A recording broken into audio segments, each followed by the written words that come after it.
غیر قانونی طور پر بھارت کے زیر قبضہ جموں کشمیر میں کل جماعتی حریت کانفرنس کے رہنما اور تنظیموں نے کہا ہے کہ نریندر مودی کی فسطائی بھارتی حکومت اپنے جانبدار میڈیا کے پروپیگنڈے کے ذریعے مقبوضہ علاقے کی سنگین صورتحال کو چھپا نہیں سکتی۔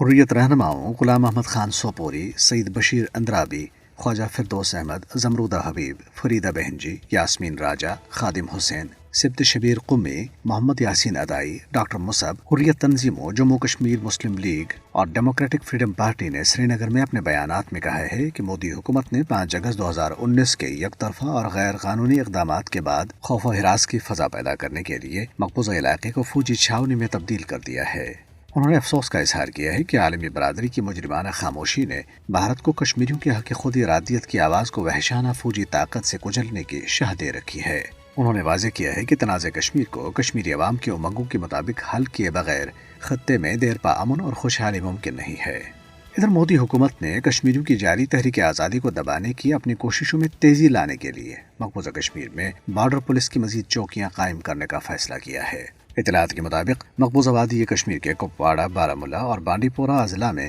بارڈر پولیس کی مزید 26 چوکیاں قائم کی جائیں گی۔ یاد رہے کہ مقبوضہ جموں کشمیر اس وقت دنیا کا سب سے زیادہ فوجیوں کی تعیناتی والا خطہ ہے۔ قابض انتظامیہ نے کل جماعتی حریت کانفرنس کے سینئر رہنما میر وائس عمر فاروق کو آج بھی مسلسل گھر میں نظر بند رکھا اور انہیں متواتر 185ویں ہفتے بھی جامع مسجد سری نگر میں نماز جمعہ ادا کرنے سے روک دیا۔ میر وائس 5 اگست 2019 سے گھر میں مقید ہیں۔